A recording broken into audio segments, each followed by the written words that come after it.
독도지우개의 혈안인 윤석열 정권, 의료 공백부터 수습하십시오. 의료 공백 사태가 심각한 수준에 이르렀습니다. 윤석열 정권의 무능한 의료 정책과 관리 실패로 인해 초래된 결과입니다. 특히 추석 연휴를 앞두고 응급실 수요가 급증할 것으로 예상돼 국민의 불안감이 커지고 있습니다. 실제 보건복지부 통계에 따르면 추석 당일과 그 다음 날의 응급실 이용은 평상시 평일의 2배 수준입니다. 지금도 응급실 뺑뺑이로 국민의 원성이 하늘을 찌릅니다. 의료 시스템이 붕괴하면 정권 유지도 힘들 것이다. 누가 한 말인지 아십니까?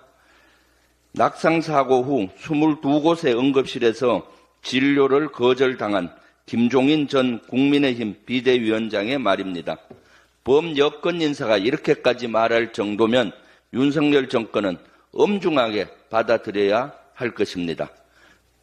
그렇지 않으면 국민적 저항을 맞이할 것입니다. 보건의료노조의 총파업 결정으로 추석 연휴 동안 응급실의 연쇄적인 휴업까지 우려되는 사항입니다. 국민의 생명을 지키는 것은 국가의 의무입니다. 한 달도 남지 않은 추석 의료 공백 수습을 거듭 촉구합니다. 오늘 청문회를 앞둔 김문수 고용노동부 장관 후보자에 대한 우려의 목소리가 높습니다. 우선 대통령실 인사검증 시스템에 문제가 있는 건 아닌지 의심이 듭니다. 친일 인사를 독립기념관장에 임명하더니 반노동 인사를 고용노동부 장관 후보에 임명했습니다. 윤석열 대통령은 김문수 후보자를 지명하면서 국회의원 때 노동 관련 입법을 활발히 펼쳤다. 대화 타협을 통해 노동개혁을 완수할 적임자라고 밝혔습니다. 그러나 이는 사실과 전혀 다릅니다. 우선 김문수 후보자는 국회의원으로 재직한 10년 동안 고용 노동 분야 법안을 단 한 건도 대표 발의하지 않았다고 합니다. 또 경제사회 노동위원회 위원장 재직 시절 2년에 가까운 시간 동안 사회적 대화를 소홀히 했습니다. 전체 회의라고 할 수 있는 본위원회가 열린 건 3차례에 불과했고 김문수 후보자가 직접 주재한 건 단 한 건뿐인 것으로 전해졌습니다.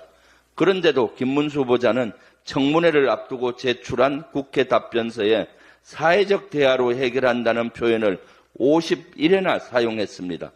무슨 염치로 그런 답변을 하는 것인지 이해하기 어렵습니다.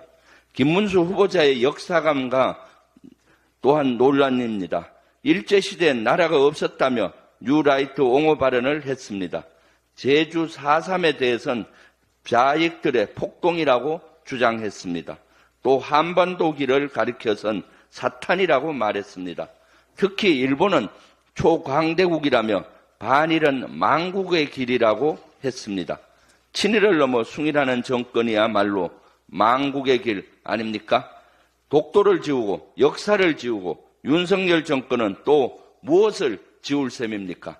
이 정도면 청문회를 받을 자격조차 없습니다. 이 정도면 후보자 지명 철회가 답입니다.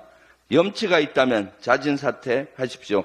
자신에 대해 잘 모르겠다면 얼마든지 거울을 선물해 드릴 준비가 되어 있습니다. 이상입니다.